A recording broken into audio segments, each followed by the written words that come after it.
කියපන් බං. අනේ ලැජ්ජයි බං. ડોක්ටර් මෙයාට උදේට টয়ලට් යන්න. ඊයා කියලා කියන්න ඕන ලෙඩ නෙවෙයි යෝවා. ඔය සාමාන්‍ය දේවල්. මටත් තියෙනවා ඉක්මනට තරහා යන කෙල්ලොන්ටත් තියෙනවා. මන්නම් කියන්නේ ડોක්ටර් මෙන්න මුගේ වැරදි චර්යාවකින් හින්දා තමයි ඕම වෙලා තියෙන්නේ. අඩෝ මේ ડોක්ටර් ඉස්සර ඕවා කියන්න එපා බං. දෙන බෙහෙතක් කරන් ගෙදර යා. අනිවාර්යෙන්. මේ වගේ ලෙඩ හැදෙන්නේ අහිතකර ජීවනචර්යාවන් හින්දා තමයි. ඩොක්ටර් මම මූට කිව්වා ඔය අරක්කු බොන එකෙන් අත් මිදෙන්න කියලා. බීලි තලා ගිය ගර්භ කලාපී ඔටුවෙක්ට වතුර හම්බුණා වගේ තමයි මෙයා අරක්කු බොන්නේ. දැන්වත් ඌකේ මිදියම්. කට වහගනින් බං.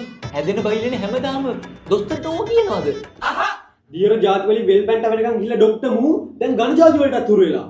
කුලි ඕවා ඇඟට හොඳ නැහැ. ඇඟ වේලෙනවා. දැන්වත් නවත්තපන් ඕවා. ඇත්ත. ඕවට ඇඟපත වියලි තලා දාලා යන්නේ හොඳ. ඕවනම් මදේ ඩොකා මෙයා දැන් අහිතකට දුම ජාති වලට හුරු වෙලා ඉන්නේ. ගිනි පිඹින මකරෙට්ට ගින්න නිවෙන්න වතුර කැවුවා වගේ මෙයා දුම දාගෙන හන්දියේ කඩේ ගාව ඉන්නේ. දැන්වත් හැදියන් යකෝ.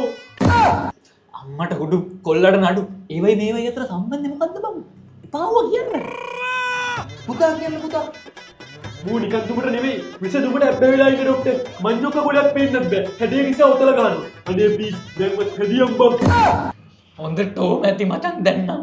තව එක වචනයක් කරේ කිව්වොත් මම මේ බෙහෙත් ටික කාගෙන යනවා. කලබල වෙන්න එපා පුතා. දැන් තමයි ඔයා පස් පම්බුම ගහනවනේ. ඔයාට උදේට টয়ලට් යන්න නැති හේතුවට මෙන්න බෙහෙත්. දැන්වත් හැදෙන්නේ. දැන්වත් කිව්වන් තොට හැදෙන්න කියලා. කොහොම බලපන් ડોක්ටර් මාරු දුන්න බේත.